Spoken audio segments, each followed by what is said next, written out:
Circular 1214ను రద్దు చేసి భవన నిర్మాణ కార్మికుల సంక్షేమ బోర్డును అమలు చేయాలని ఐఎఫ్టియు జిల్లా గౌరవ అధ్యక్షులు పోలయ్య డిమాండ్ చేశారు. భవన నిర్మాణ కార్మికుల సంఘం, భారత కార్మిక సమైక్య సంఘాల మండల కార్యవర్గ ఆధ్వర్యంలో తిరుపతి జిల్లా సైదాపురం తహసీల్దార్ కార్యాలయం ఎదుట ఆందోళన చేపట్టారు. పురవీధుల్లో ప్రదర్శనగా బయలుదేరి బస్టాండ్ సెంటర్లో రాస్తారోకో నిర్వహించారు. తమ న్యాయమైన డిమాండ్లను పరిష్కరించాలని కోరుతూ తహసీల్దార్కు వినతి పత్రం అందజేశారు.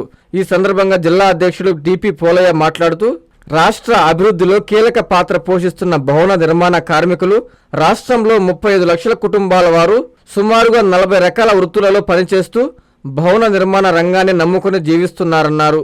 గడిచిన 6 సంవత్సరాలుగా భవన నిర్మాణ రంగం ఉపాధి కోల్పోయి కార్మికులు దుర్భర జీవితం గడుపుతున్నారన్నారు. సర్క్యులర్ 1214ను రద్దు చేసి సంక్షేమ బోర్డును యథావిధిగా అమలు చేయాలని డిమాండ్ చేశారు. లేని పక్షంలో పెద్ద ఎత్తున ఆందోళన కార్యక్రమాలు ఉధృతం చేస్తామని ఆయన ప్రభుత్వాన్ని హెచ్చరించారు. ఈ కార్యక్రమంలో ఐఎఫ్టియు జిల్లా నాయకులు, కార్మికులు పాల్గొన్నారు.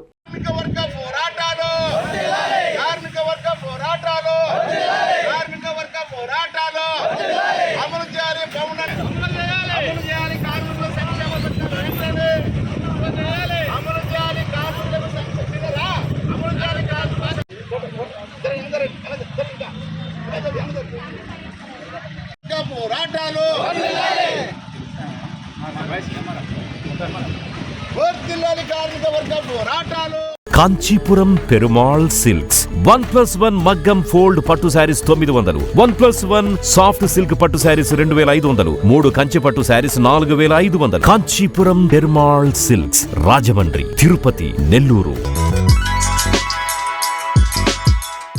Hi Nilor, please subscribe to N3 TV.